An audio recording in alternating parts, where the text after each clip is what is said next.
welcome everybody to our special 3-year anniversary edition of the Glidewell Online Study Club.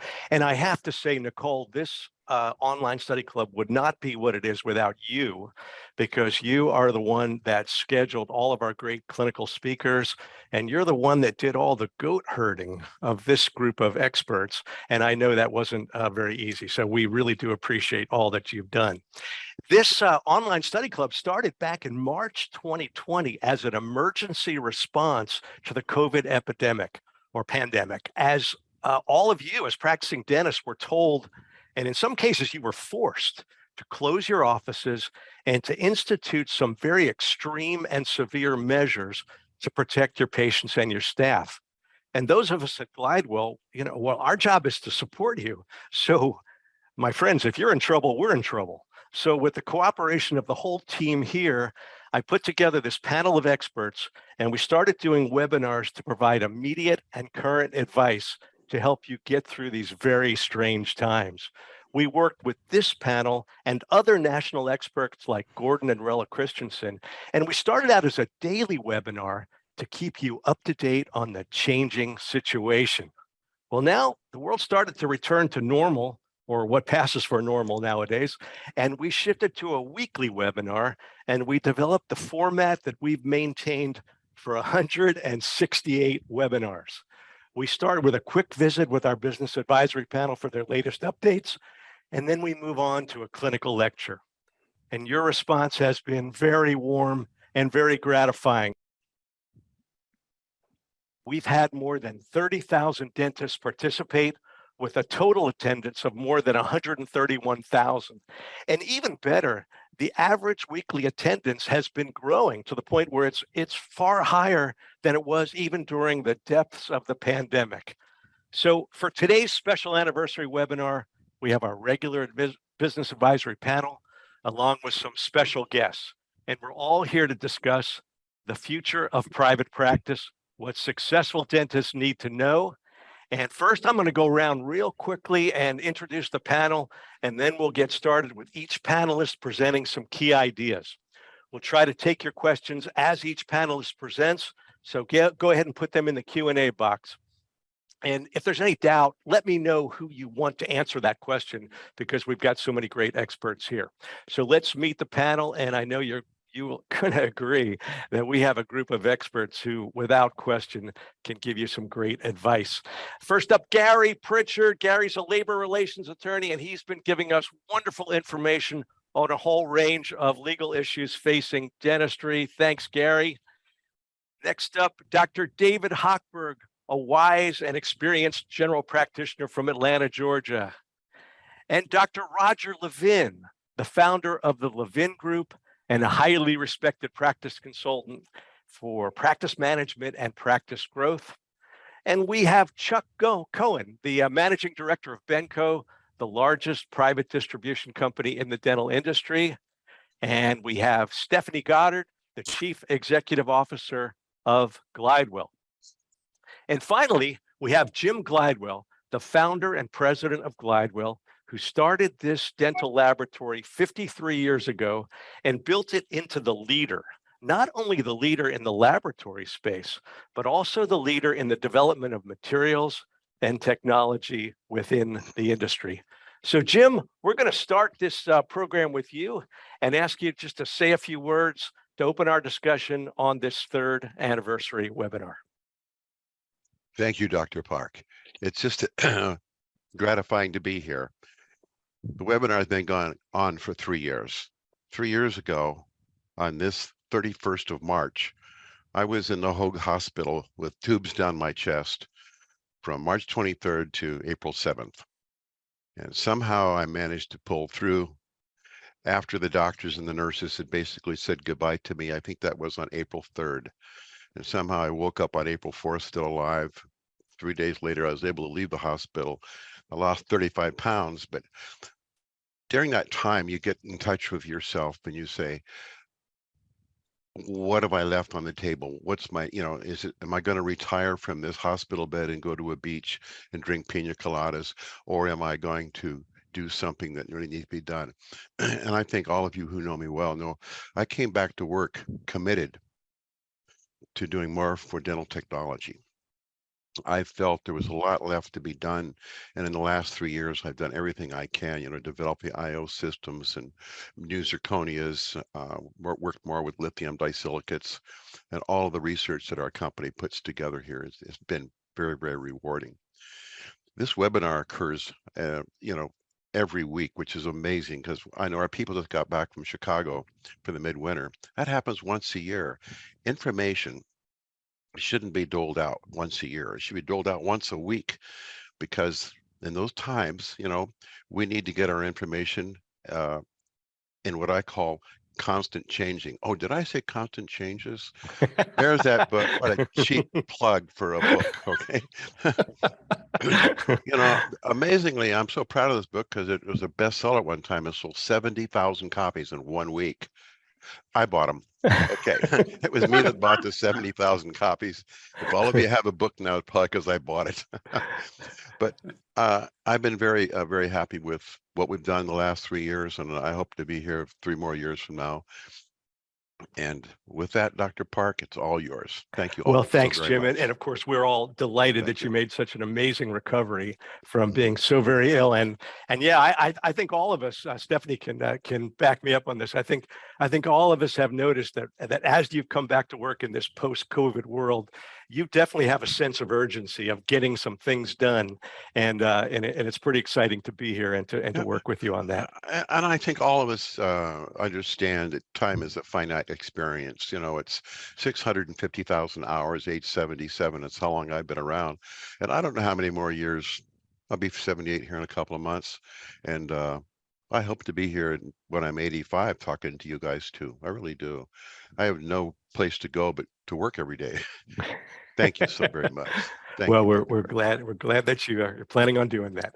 So we're going to turn now to Stephenie, our CEO, and she's got some information to share with us about the trends that she has identified as affecting private practice. Hi, Dr. Park. Hi, everybody. Thank you for having me today. I think it's been 3 years since I've been on, so I'm honored. And I didn't realize I was a goat that needed to be herded. So, but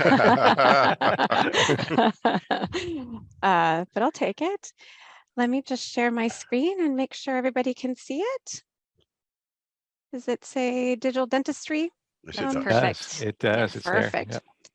All right. So I thought it might be fun to share some data from Glidewell. Not everybody gets to see this. This is people who have the opportunity to come tour through Glidewell are often amazed at the amount of data that we track through our lab on a daily, hourly basis. And so I thought it might be fun to just share some of the digital trend data that we see coming through our lab to give you a sense of what it looks like. So here's just an interesting little trend. It shows from January 2019, the total number of dentists that were sending digital impressions into Glidewell on a monthly basis.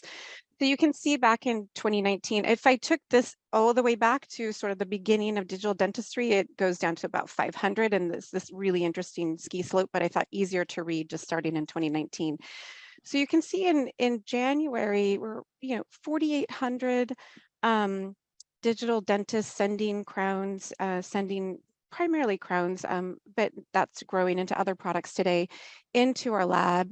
And as of February of this year, almost 17,000 unique customers sending digital impressions into our lab on a monthly basis. So this ramp has been quite significant, but what's even more significant is when you look at the total number of incoming digital impressions into our lab. So this one I took back to February 2012.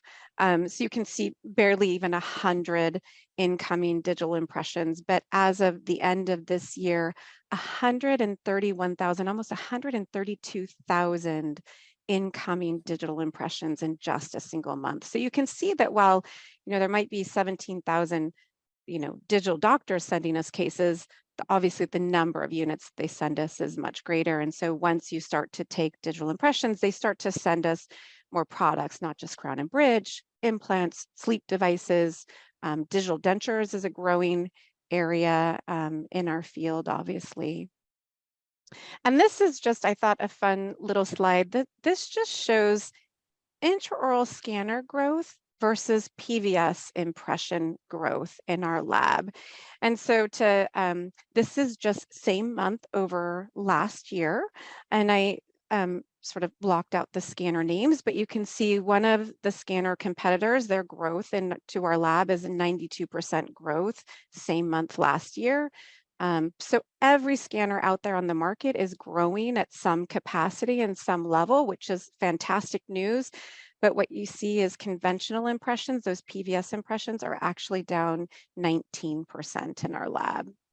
And so we're going to continue to see that change in behavior and continue to see the growth of intraoral scans. And so I thought it might be fun to give you a little prediction. This comes from our VP of Operations. He likes to give me fun predictions frequently. And we call him Mr. Sunshine because he's not always sunny. But I really liked this prediction. He predicted this actually last year.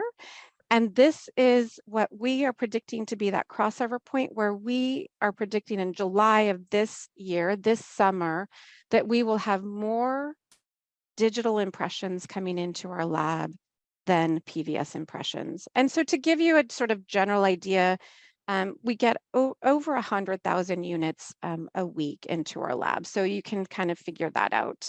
So that July will be sort of our crossover point. And that's huge. You can see that's huge growth. And then from there, you can see that PVS will continue to decline. And so I think it's important to talk about AI. AI is the sort of the new buzzword that's been going around for a long time. And I like to think that Glidewell was one of the first ones to really embrace AI in a meaningful way from a lab perspective. And it all started for us sort of back in 2018. Our head of CAD/CAM reached out to Berkeley at the time to reach out to them about their GANs research, their generative neural network. And the funny thing is that when he reached out to Berkeley, it's this very well-known institution, they thought it was a joke. Like, why is a dental lab reaching out to Berkeley about neural networks and machine learning? This must be a joke. And the interesting thing is one of the professors who does a lot of this research, her dad was a dentist. And she actually kind of got it and thought, oh, there could be something there. And so, as a lab doing a lot of crown and bridge work, we took all of that and we've developed our own internal AI generated software. And so a lot of people are familiar with 3Shape, ExoCAD. Glidewell has our own product that is really purpose built. It's called Fast Design. And the interesting thing about this that probably most people don't know, we have over 20 million crowns stored in our database. And for each tooth in the mouth, we use about 10,000 cases per tooth. And why is that important? Well, in order to teach a computer to do something, you need data, right? You need lots and lots of data. And we have a lot of data. And so what we've been able to do with that is we've been able to create this amazing platform that gets us down to what we call one click. So we are able to use this software for it to auto propose what a crown should look like. So it's taking those 20 million stored cases, it's taking the 10 million per tooth, and it's saying, this is what this restoration should look like based on the prep, based on the adjacent teeth, based on their bite. So it's this amazing software. In the beginning, when, designs first sort of came out, this technology came out, when we were using 3Shape and ExoCAD, our designers would sort of design maybe 6 crowns per hour because that's how much time it took to get it right. Today, they can design upwards of 50, sometimes 80 crowns per hour, just because it's that fast and that simple. And there's really what we call no touch. They really don't have to modify that crown very much. And what we've been able to do now is for those dentists who want to take PVS impressions, we've been able to take that sort of software and create a whole nother piece. So if a dentist sends us a PVS impression, we can now digitize that and turn that into a digital model. And why that's important is because if we can digitize it quickly, then we can get it into the lab quicker, right? So it doesn't go through model and die and spend several hours in there. We can scan in a matter of 3 minutes. We have what we call virtual plaster experience. So our developers created this ability to virtually die trim and articulate, and then it goes straight into design, which is how even when a doctor sends a PVS impression, we sometimes get that crown back to the dentist next day or in 2 days because we've got that technology helping us. We've been able to take that technology and build it into our chairside system. So our dentists use the same chairside technology that we use in our lab. We just kind of take away a couple of the tools so we make it super easy for them. And then we have our chairside mill that then they can design their own crown, mill it, and make that same crown that they would get out of their lab. We've used this technology and AI to automate much of our lab processes so that, again, we can get that speed out. And then we've obviously partnered with intraoral scanner companies. We work closely with iTero. We've partnered recently with Medit. And digital dentistry is here to stay. It's not going anywhere. It's only going to get bigger and better and more prolific. And the thing that's amazing about it is it really delivers amazing results. It's creating a better restoration, a better outcome for both the dentist and the patient. I think a lot of people have seen new things out there in AI, Overjet and Pearl, creating more predictable outcomes, more predictability around healing times. It helps you engage with your patients. This technology, like I said, is only going to grow. AI and Overjet are just two of the sort of AI companies that are helping dentists make better decisions about how to treat a patient. Glidewell is a piece of that pie. And you're going to continue to see more and more of this as we go through. So that's all I have for you today. I hope we shared some interesting That was information. a lot. Thank you. Hey, Stephenie, some questions came in for you. Are you ready? I'm ready. Okay. So when I looked at those first couple of graphs that you put up, it looked like the curve for the number of digital impressions coming in took a big upward slant during COVID. Did you experience that? Was COVID a time when people started using their intraoral scanners more frequently? Yeah, so I think, Chuck could probably attest to this as well. So what we saw during COVID was obviously people who had intraoral scanners were sending more cases in. They started using them more frequently. They felt like it was faster, easier to get patients in and out during COVID. You don't have PVS impressions. It felt cleaner and safer for people. But secondarily, what we saw during COVID is a massive spike and ramp in chairside dentistry. So dentists purchasing more intraoral scanners, purchasing printers, and chairside mills, because many labs, Glidewell was never closed, but many labs were closed. And they needed to do an emergency crown on their patient. Somebody had a broken tooth, somebody had an emergency. They had to have a way to do it quickly. Their easiest way to have control over their business was to invest in that technology. And here's a good one, Stephenie. Glidewell is the leader in AI in dental technology. So does that mean when I call to check on my case, am I speaking with a human, or is that a... I promise it's humans.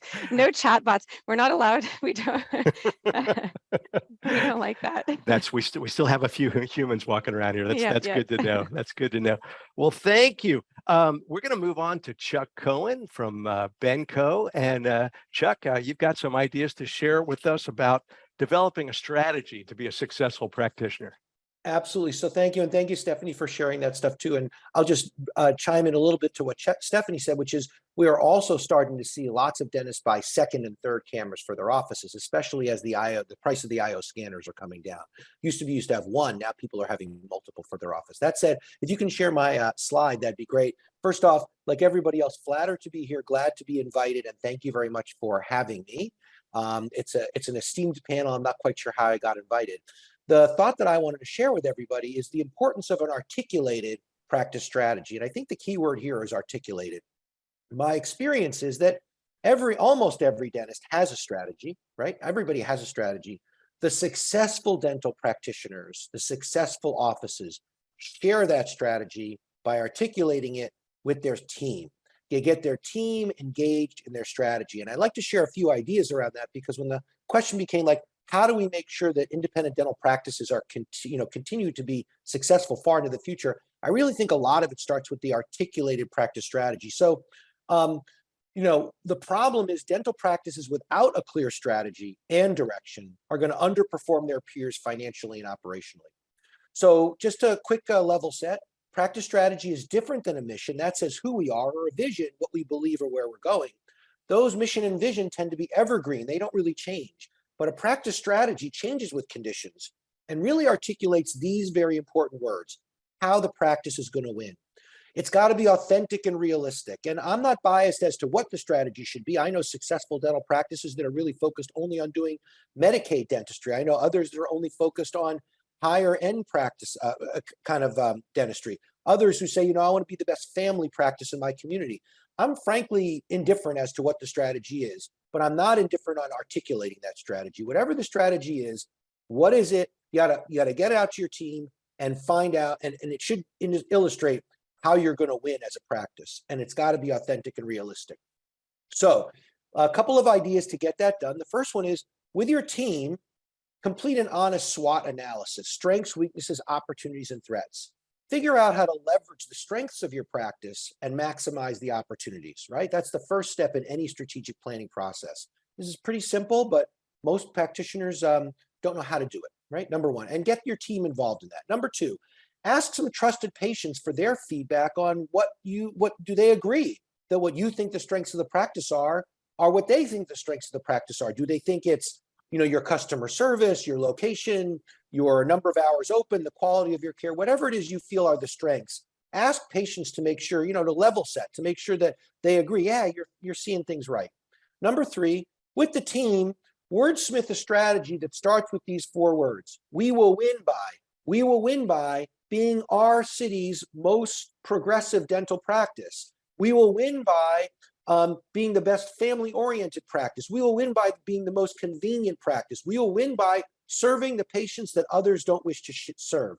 I'm indifferent, as I said, to what it is, but if you can, take that strategy, start with "we will win by," and make it a sentence that your team can get behind and engaged in, and make it authentic and realistic that you feel good about. Post the first draft in the team area. This isn't for patients, and read it every week, refine it, revisit it, make sure the team is on board. And then finally, again, mini strategic planning process. What are the KPIs that are going to indicate that you're successful in your strategy? Is it a growth a KPI, key performance indicator, how fast you're going, how many new patients you're adding, some sort of customer satisfaction measure, your reappointment number, your collections, whatever the key performance indicators are that would indicate whether or not you're achieving the strategy. This is a mini version of a strategic planning process. For a small business, it's more than enough. And for most dental practices, what they will find is when they have a strategy, when you have a strategy that your team is engaged in and stands behind and will support you in, you're much more likely to be successful. Great words, Chuck. I got a question for you. Sure. This attendee says that he bought Mr. Glidewell's book, and he bought Dr. Roger Levin's book, and he's waiting for your book to come out. When will your book come out? I'm working on it, but it'll probably be more like an article. So I'm Okay. not sure that I know enough to like Roger and Jim do. So I'm going to start with a 5-page article. I think that ought to summarize it. Okay, good.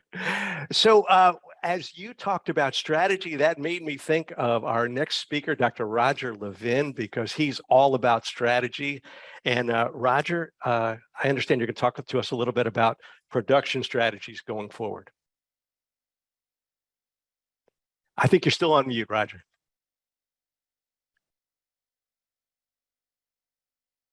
Sorry about that. I've been excited about this ever since you decided to have an anniversary panel edition, and the speakers have been fantastic. So following Chuck, I'm going to bring it down to the everyday level. I went back over my notes of the last 3 years, and I hope what I'm going to teach, and Mo, you can bring my slides up, will be the best of whatever I had for the last 3 years. So from what Chuck said, the next bullet point, if he and I were coordinating, would be that production is your single most important key performance indicator. And not because you're greedy, not because you need more money, although many dentists do today, especially with student loans, et cetera, but because if you focus on production, you're going to craft the right strategy and you will be protected and you will have a great future. I want to say that we've had so many people listen to these panel webinars, and there's so many good practices, but I think one of my goals going forward is to help good practices as a profession become great. And production is the single most important factor on the pathway to great, because it means your systems are in place. It means that your staff is well trained. And the third bullet, a slight typo here, almost any dental practice in the country, and this is data, this is not just my opinion, can grow production by 30 to 50%, 30 to 50% in 3 to 4 years. If you implement, and I'm going to give you some very practical ideas coming up. So next slide, real quickly, why is this so important? I care very deeply about this profession. I'm a third generation dentist. Chuck is a third generation gigantic supplier. I know everyone on this panel really loves this profession. And it bothers me that the average retirement age of a dentist today, and we just finished our 17th annual practice survey of thousands of practices, the average retirement age is now 72 years of age. And your goal should be to reduce it back to 62 years of age. You can do that. You can be ready. Student loans have made it a little harder, but the reality is that most dentists will lose $20 million in revenue in a 36-year career. Now, why don't you notice that? Because you don't write a check for it. If you had to write checks, you'd be paying a lot of attention. It's sort of that hidden, invisible factor. So on my next and last slide, I'm going to share with you, Mo, you can change slides, 10 ways to increase practice production and protect your future. I'm going to do this fast, and these are my top 10 from the last 3 years. Number 1, reactivate all of your overdue patients. Most of you have less than 80% of your patients currently scheduled. You don't know this because you don't look at that number. It's the number 1 way to increase production fastest. Number 2, integrate workflow technology. I love what Stephenie showed. Workflow and technology aren't just cool things, and they're not only about better quality, although they certainly contribute heavily. They're also about efficiency and the ability of a dentist to delegate. For example, if you're milling and you're not delegating to your assistants, you might actually be losing time and be less efficient and see your production go down. So you can increase your patient volume with good workflow technology that's integrated. This is what Benco does every day, by 15 to 20%. And volume is going to get more and more important as overhead is rising and dental insurance companies are not increasing reimbursements and often lowering them. Number 3, reduce your no-shows. A last-minute cancellation is a no-show. You want to get this number under 1%. You want to be rigorous and work it every single day. It'll add $4 to $6 million in a 36-year career. Again, this is data. Number 4, increase your case acceptance to 90%. There's so many factors, but having an open, honest, transparent conversation with people, being a human to human with your patients is the starting point. Number 5, adding new services. Glidewell gives you that opportunity. There are lots of ways to add new services. If you do it right, it'll increase your production for the obvious reasons that you have more to offer. Number 6, new concept, hygiene coordinator, whether it's part-time or full-time, someone who spends part of each day filling the hygiene schedule. Now, hygiene is profitable, but more than the hygienist being profitable is patients coming through, identifying treatment, identifying elective services like cosmetics and implants, and coordinating all hygiene-related services, plus what's referred back to the doctor. Number 7, proactively addressing insurance cases every September and January. In September, contacting patients with remaining benefits and incomplete treatment. And in January, contacting patients, and you're going to see more of this next January, patients this year that said, I'm done. I've used up my benefits. I'm not doing anything else until my insurance renews. Reach out to them. It's a $120,000 a year increase. Number 8, saving 10 minutes an hour in your scheduling. Almost every practice, 99% plus, that's my estimation, can do this. It'll add 6 years of doctor production in a 36-year career. Or if you're in you need more immediate insurance for yourself, it adds 2 months of doctor production every year, including this year. Number 9, increasing staff longevity. This one's obvious. They're more efficient. You have more fun. You have an easier, better, and more enjoyable day. And finally, number 10, increasing your new patients by 20%. You can do this without spending a dime. You don't need a marketing company. It's not the total solution to production, but it's easy with internal marketing to increase your referrals by 20% or more.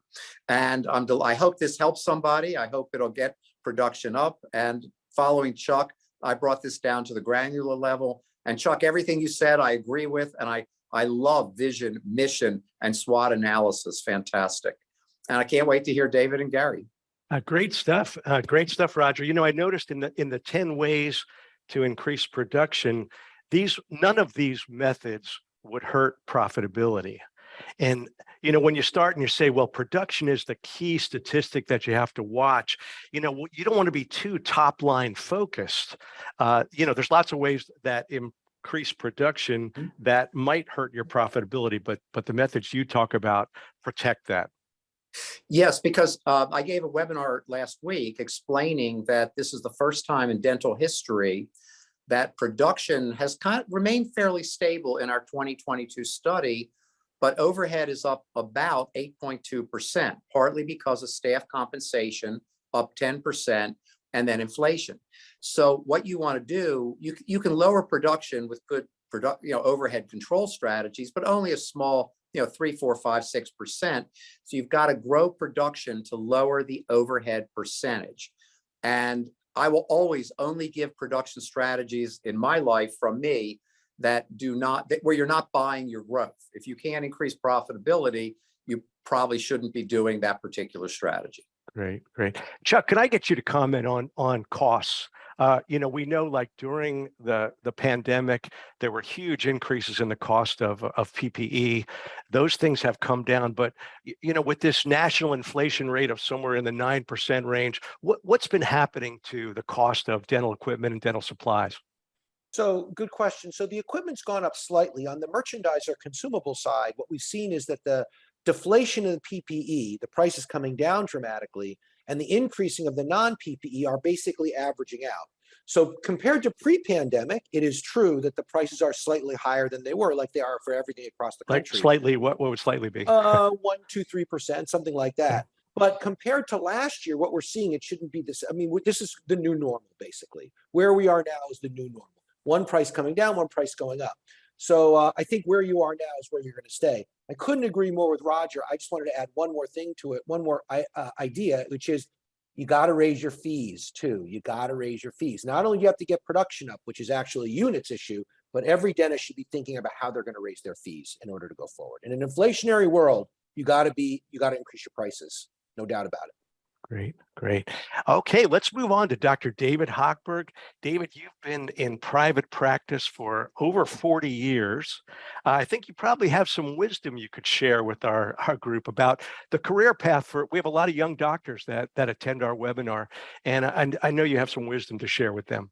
Well, I will certainly start. It's like the history of the world in 5 minutes. Private practice. If you listen to Stephenie and Roger and Chuck, private practice, the future of private practice is a big shining light bulb. It's great. I've just listened to 3 experts in their field with more statistics than I have in my fingertips that send that message. But I got to step back. When I got out of dental school, it was 1980-ish. I bought my first house for $97,000. I had student loans a little less than half the value of that home. I paid 11% interest on my first mortgage. So when we hear about student debt, I'm not thinking that student debt is all that old. And I think it's relevant. It's relative to when you got out of school. So I guess the message is you guys are going to be just fine. Okay, so that's it. I got that out. When I got out of dental school, both me, both Roger, both Neil, we all got out of dental school in that era. And if you went into private practice, you only had one choice. There weren't options. There was nothing called a DSO. There was nothing called an in-network provider. You got out and you were in a practice and all your patients had the same fee schedule. And even back then, the benefit that they called insurance was $1,500. I'm going back to 1980. I did a crown for $350 back then. Crowns nationally are $1,800, in many places full fee, and maybe $2,000. So everything changes, but the dental insurance hasn't. The model that has developed, and what I'm going to speak to a little bit is the choices that we all have now. I didn't have that choice. So I could go forward blindly without having to make a decision. But if you come out of dental school, you can practice in private practice in really 3 ways. There's a corporate entity, a huge employer of young dentists that offer services to thousands of patients. And all we hear about is the growth of the DSO and the corporate dental platform. And many a young student, graduate, go that way more than not. And it's the subject of immediate financial gratification versus delayed gratification.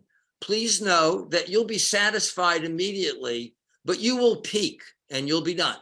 And that peak could come in 5 years. If you're in a private practice setting that has full fee for service, every one of your patients gets charged 100% and you get paid 100% of whatever your fee was. You have much more upside down the pike. You know, you don't hear about burnout. I hear that word burnout in dentistry. Well, people are burning out because they're seeing 12 patients before lunch and they've done 700 services of composites. But if your fee is twice as much as what you're currently receiving, you don't have to practice at that volume. And you say, well, that was because you got out 40 years ago. Not so, because there is something that's called a relationship-based practice. And if you've never experienced it, that is the sadness I have for my profession going forward in time. We build relationships with our patients. They actually love us. And they send us new patients, not because we did the best crown, not because our composite was seamlessly colored, not because that gorgeous Bruxelles crown from Glidewell looked great. It's because we had a relationship with them. They wanted to come to us. They wanted to send their sister-in-law to us because you got to go see Dr. Park. He's going to take care of you. When I see a new patient today, I always ask, hey, how'd you find us? And I know majority of them, because we're not in network, not a bad thing, it's just different. My patients are referred by other patients. So they will say, I was referred by Harriet. As opposed to, how'd you find us? You were on the list. Well, how special does that make you feel? Real great. I was on the list. And next year, when they get another insurance policy, guess what? They'll be with another dentist who's on another list, because we treat people. And people are in 2 categories. They're either a patient seeking health care and benefits, or they're a consumer seeking a lowest point for the product they're buying. If you have only consumers in your chair and they only came to you because of their quasi insurance of $1,500, which was the same as it was 40 years ago, they're not looking for you. They're looking for that dollar that crosses the finish line. And that's all fine. All right. Because people are receiving care that maybe they wouldn't have in the past. But to go through your entire career and not feel that good feeling about taking care for somebody, having them share a family member, and have that been the crux of your practice, it is incredible. I just heard Chuck say something to me as I divert. He says, you got to raise your fees. But let me tell you, if you're in a managed care setting, guess what? You're contracted. You can't raise your fees. You can't. You're not allowed. You signed it that you were going to do that crown for $700 and it's going to be $700 forever. And these are things that young dentists have a control over. When you make a right turn and you make a left turn getting out of school, you have to understand what direction you're going to take yourselves. And believe me, I didn't come from a family with deep pockets. You need to take care of your finances and your family, but you're not going to starve. So if you go into traditional private practice, and that is 100% fee for service, everybody pays the same dollar. Can you imagine if Chuck sell the dental chair for 12 different prices, and one of those dental chairs was half the dollar? I mean, how do you do that? It's just a foreign thing. So I think service is very important. And boy, tune into Roger, because Roger is the guy that understands what service is. And you want to make them feel special. So I got a couple of a list of how to develop a relationship-based, service-oriented practice that is from a GP. GPs out there, don't ever think you're just a GP. We drive the profession. We've driven the profession for 100 years. Everything in dentistry, from implants to lasers to everything you use, came out of your offices. So be prideful that you do what you do. But it starts with a voice in your office. You can send text messages and emails to remind them. We just heard there's no chat things or AI at Glidewell. They have 5,000 employees. They want to hear Sharon's voice, and always Sharon's voice confirm their phone call. And they're going to call and let Sharon know that they're coming in. It's a warm, caring voice, and you set the tone by putting that warm, caring voice on the phone. Treat patients like they're on a freaking pedestal, not like your family, on a pedestal, okay? You want to make them feel special. You want to not only say please and thank you. I'm in a 12-story office tower. They get lost in the parking deck. We escort them down to their car if we need to. Go the extra step so they drive by 500 dental offices to get to my office just to get their teeth cleaned. When you offer an appointment and you want to move them up or offer something more convenient and you say you're going to call, you better call. You don't tell them you're going to do something and not deliver. For 40 years, I come home and my wife says to me, did you call your patients? And what that is I spent my day taking a needle that's 1.5 inches long, placing it through layers of soft tissue, muscle, and occasionally hitting a nerve. They are tender. I come home and I call them, and this is what takes place, and you can do it, and I've been doing it. It's a habit. Hello, Harriet. Hey, Dr. Hopper, just reaching out. Just want to make sure you're doing fine after your session in our office today. Oh, I can't believe you called. It's unbelievable. The dentist is on the phone. You thought the Pope called their home. They remember that, and they will always remember that follow-up phone call. It's not just for my 2-hour implant sinus grafting cases. It's for the occlusal composite on number 19. So do that. Get into that habit. I'm almost done, and then Neil, you can do it. And don't ever stop attending CE. Go to all your Glidewell courses, take as much as you can, because it will help you take care of your patients. And, the delayed gratification is worth its weight in gold, peace of mind, and you'll be happy with what you do in your career. So we're going to take that recording and we are going to send it to every dental school in this country, because that is one of the most articulate and brilliant comments on private practice that I've ever heard in my life. Oh my God. You know, I I feel think, like ladies I and want to be gentlemen, a dentist you now. I probably think understand now why this Dr. Hochberg has been my best friend since 1968, and I learned so much from this gentleman, David. You know, you started by talking about delayed gratification, and I think, you know, it's so difficult, right? In other words, just going to dental school is a form of delayed gratification, right? Because you finished a good college, you could get a good job right there, but now I'm going to borrow more money, I'm going to study for 4 more years, and I'm going to advance this career. It's delayed gratification, and but when you come out, yes, we're all going to be employees when we first come out, but you have to tighten that belt, because you talked about the difference between being an owner of a practice versus an employee of a practice. And it is certainly true what you said. Absolutely. Well, I hope it resonated a little bit to our younger participants in today's webinar. And you're all going to do fine, but know your choice. And that was the message. That's right. It's a choice. Roger, Chuck, can you comment on David, on his excellent diatribe? I defer to Roger. And then I'll go after Roger. I would Roger, come go from first. another angle, because David, that was fantastic. And you know what? I think you need to point out to everybody, you also have had fun for 40 years. One of the joys of private practice is it's really fun. And I would say to dentists, if you're not having fun, you need to do something about it, because if the practice is well run, if it's efficient, if you have the income you want, dentistry is a blast. We help people. It's great. And David, your energy just exuded fun and excitement for practice 40 years later. I wish that for every dentist who's out there.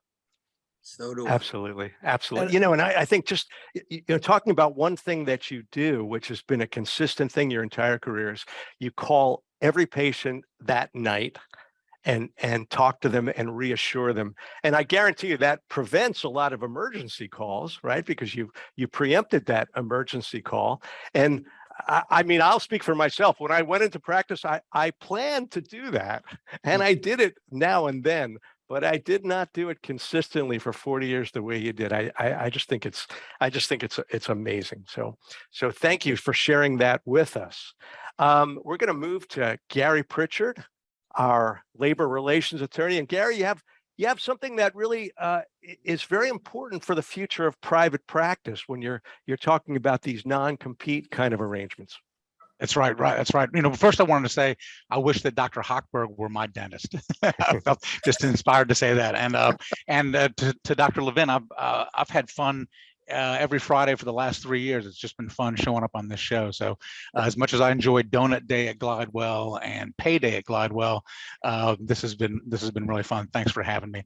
So yeah, no, the non-compete agreements is what I'm going to talk about, the future of non-compete agreements, because we want to talk about what the future of dentistry is going to be.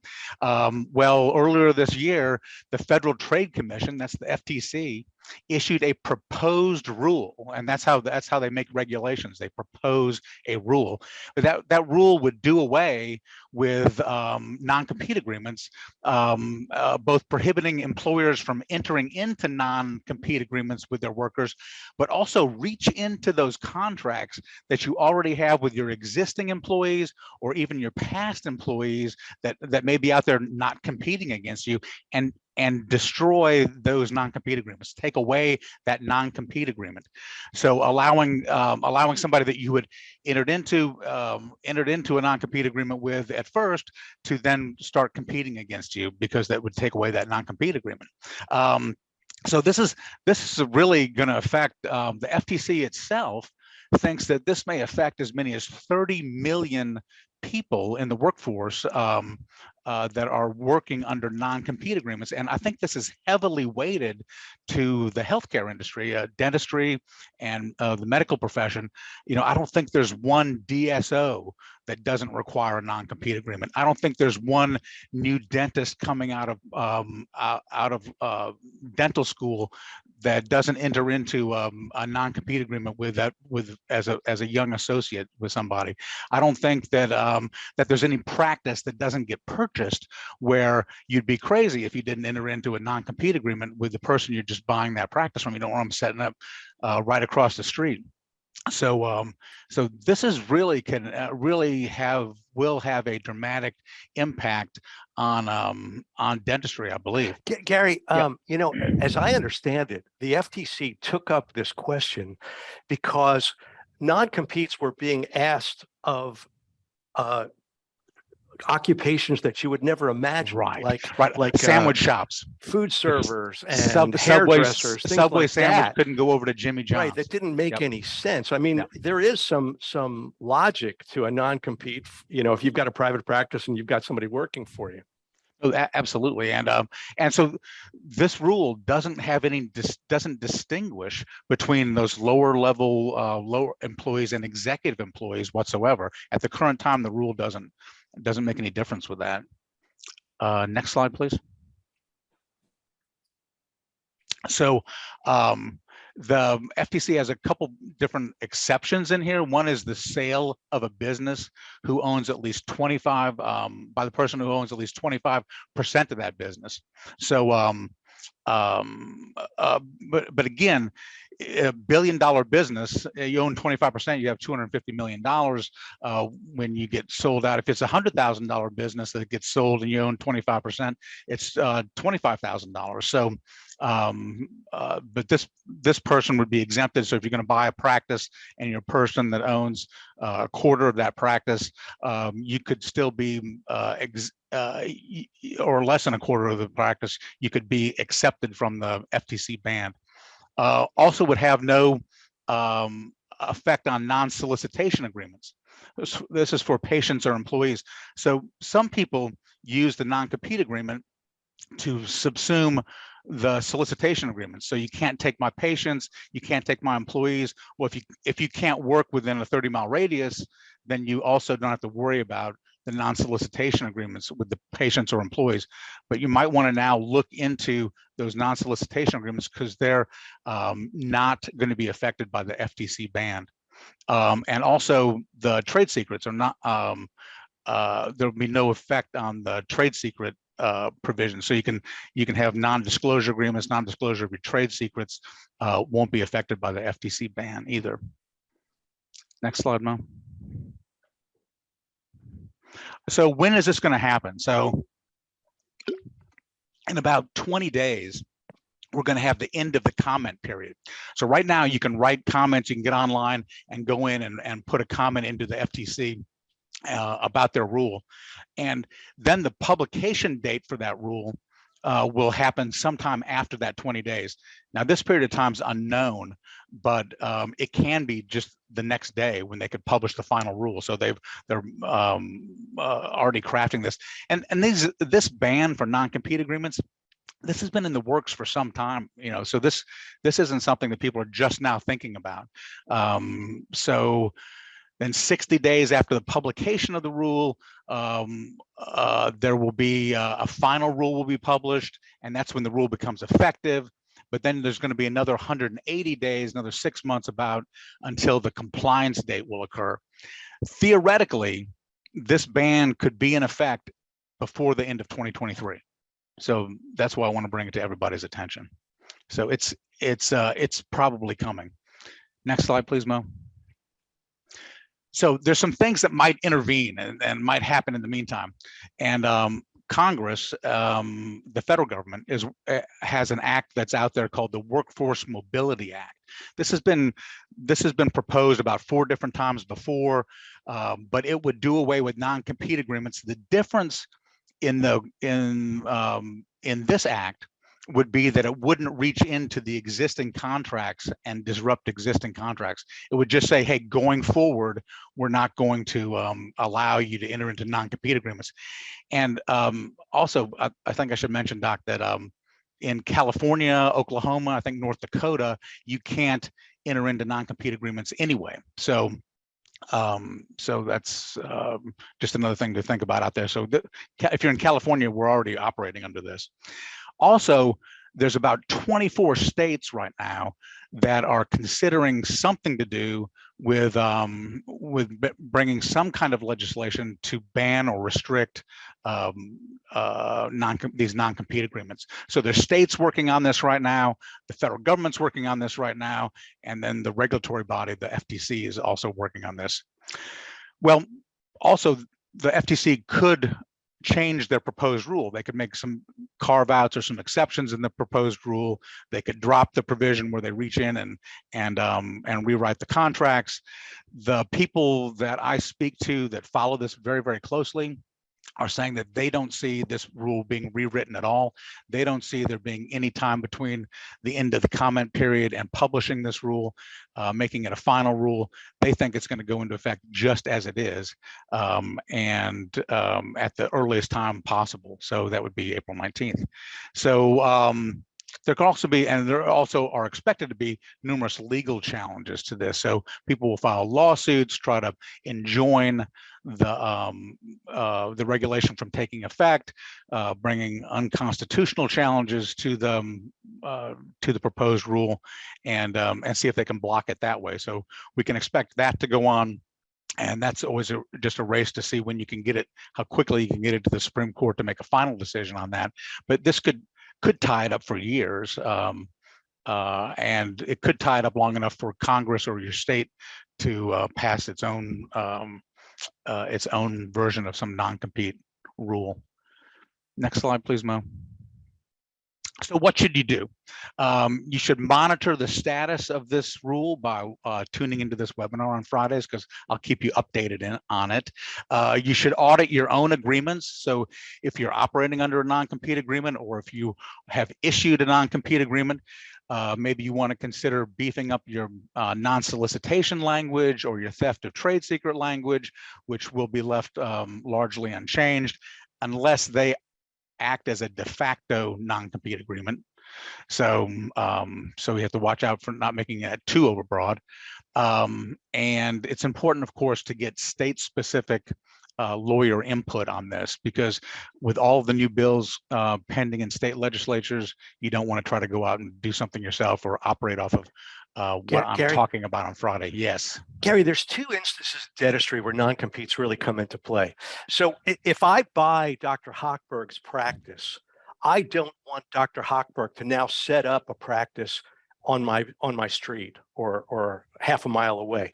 That's going to still be legal, right? Because he's selling me the practice, and the non-compete can be part of that buy-sell, right? Right. Under the proposed rule, if he's 25% owner of that, you can restrict him from okay, so that's the way. That's not going to change. Okay, that's right. Now the other point is, if I'm Dr. Hochberg's associate and I work for him for a year, he doesn't want me to leave his practice and set up an office down the street from him and steal your customers and employees. Yeah. So how do we fix that under this proposed legislation? Is there any way to fix that? Yeah. So, well, not under the current rule, as it's written under the current rule. Well, I mean, wouldn't that the non-solicitation and the you could, right? You can beef up your non-solicitation clauses to the extent your state allows that to.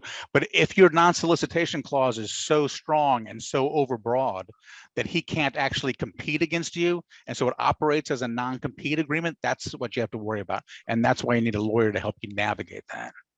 Because if your non-solicitation or your trade secret confidentiality has operated as a non-compete agreement, that's going to be a problem. Very good. Thank you. That's great info. Go ahead, Roger. Unmute.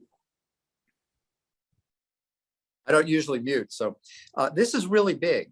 We are getting, our clients are concerned about it. We're getting inquiries from dentists all week long. And I've seen many cases, Gary, where they're not restrictive covenants. And I've seen some where an associate leaves, takes patients, takes the staff, takes the records. So you're really going to need legal guidance on this. And then my last comment is relationship. Make sure you treat your team as customers. David talked about customer service. Treat your team well so that people don't want to run out the door with an associate, because this is going to get muddy as we go along. And there is no 100% solution to protect someone from this, as you know, from California. So this is something to really keep an eye on, and it could change the situation in a lot of practices. Chuck. Yeah. As we get into this new world of non-competes and non-solicits, everyone should understand there are two different kinds of non-solicits. There's non-solicit of employees and non-solicit of customers or patients. So Right. they're not the same thing.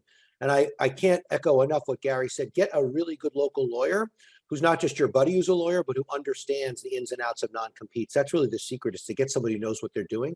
An improperly written non-compete is worthless. An improperly written non-compete or an improperly written non-compete that's not defended by a good lawyer is worthless. So understand the nuance between non-solicitation of employees and non-solicitation of patients. And Chuck, a non-solicitation is not the same as a not to compete. So Correct, not the same at all. Right. For David and Neil and myself, who practiced for many years with no social media, there's a real question: what is solicitation? If you're on social media and people find you a block away because you left David and opened up down the street, is that non-solicitation? And we won't know till the courts work on that. There's going to be a lot of work, and a lot of it's going to have to do with intent. I think my suspicion, I'm not a lawyer, but intent and how aggressive people are and where the office was. So try to do the right thing, and I think you're probably going to win in the courts in the end if you need to. And I think it goes back to treating people with respect and all that kind of stuff. The Absolutely. court usually makes a distinction between direct and indirect solicitation. So calling up a patient and or sending them a mail or doing something, and then generally soliciting on the internet or through social media, kind of usually considered two different things. So like you said, we'll have to wait and find out. Very good, very good. We've got a bunch of questions that have come in from the audience. This first one, I'm gonna aim at Dr. Hochberg, because you have this great practice. You don't let insurance companies dictate your fees, but what's the average income of your patients? This doctor's concerned that he has families that earn $75,000 a year and they have 2 children. They can't pay more than what the insurance company pays. What do we do with folks like that? Mute. The lip readers at home have had an excellent day. You have to be sensitive to the financial needs of your patients and some difficulties they could have in affording your dentistry. My practice is teachers in Fulton County, Georgia. I have regular folks that have their lousy dental insurance, but they value their health. And people do what it is. And if they need to break it up over a couple of months, and I've known them for 15 years, I know it's good. And Roger will tell you all about having options to work within their financial guidelines. But I think we all, even in non-network practices like mine, have patients of all walks of life. I got the administrators across the street working in a law firm. I got people from CNN who could be the janitor. It's doable. Very good, very good. Roger, I'm going to throw this one at you, and I think it's a brilliant question. What is the definition of a successful practice? Ooh, that is a brilliant question, and the answer is somewhat subjective, but the data side of me would say, well, if the average dental practice is about 850, general practice is about 850,000. If the average overhead is 65% for a general practice, it should be 59. If the practice is over 5 years old, so it has some maturity and patient attraction and can generate referrals, that would be an average practice. And then you scale up from there. So what's the 80th percentile, 90th percentile? My definition, which is not definitive, would be 85th percentile or above. Now, it doesn't mean it's a well-run practice. It could just be a high-producing practice.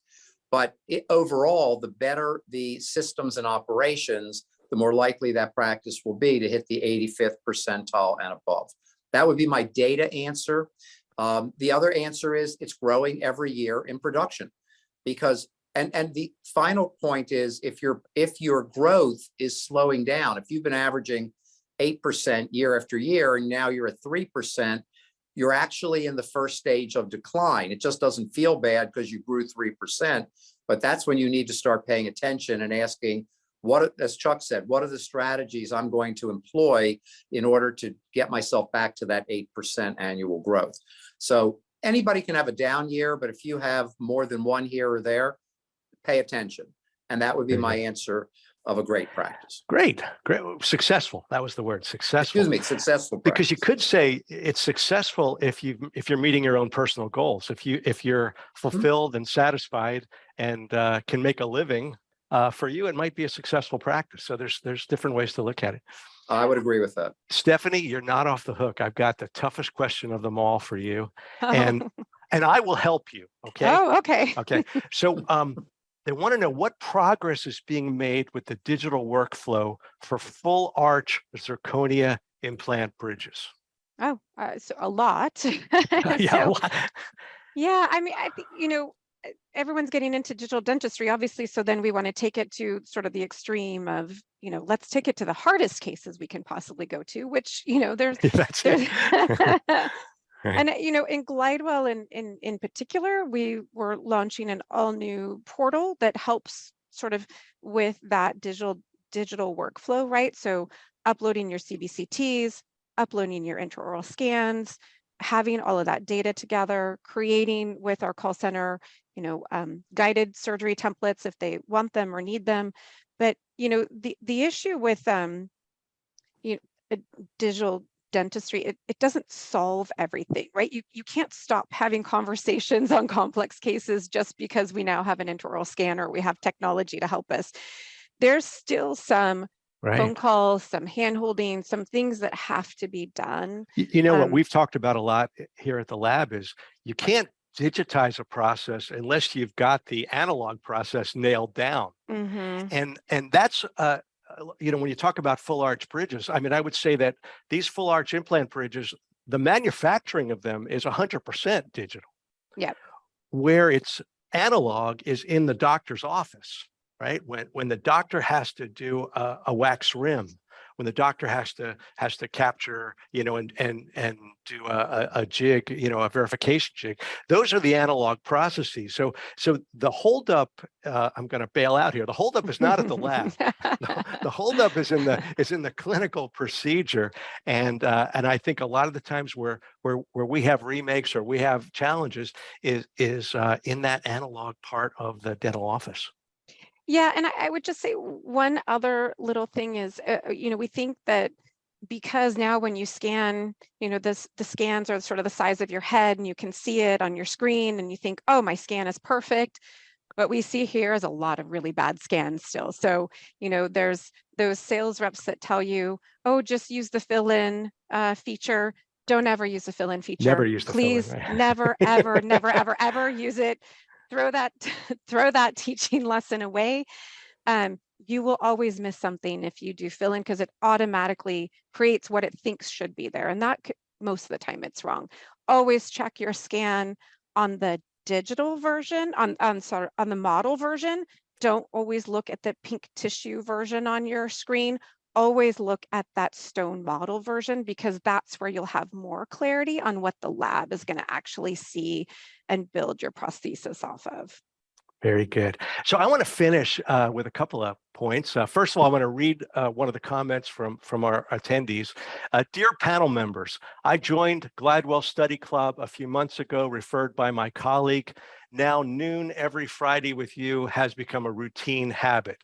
Thank you for all the support and all the speakers. One request. There's always a request in there, right? I am looking for a day when your symposium would be virtual as well. For people in New England who find travel to California is not always easy. Thank you for considering the option. Well, we've talked about this option, but a big part of it is coming here and seeing what we do here and meeting the people. We do a lot of online training. Obviously, this webinar is every week. We have about 75 on-demand courses on our website. So we have lots of online opportunities for you. But for us, when we bring you here, it's because we think we have something special to offer you in person.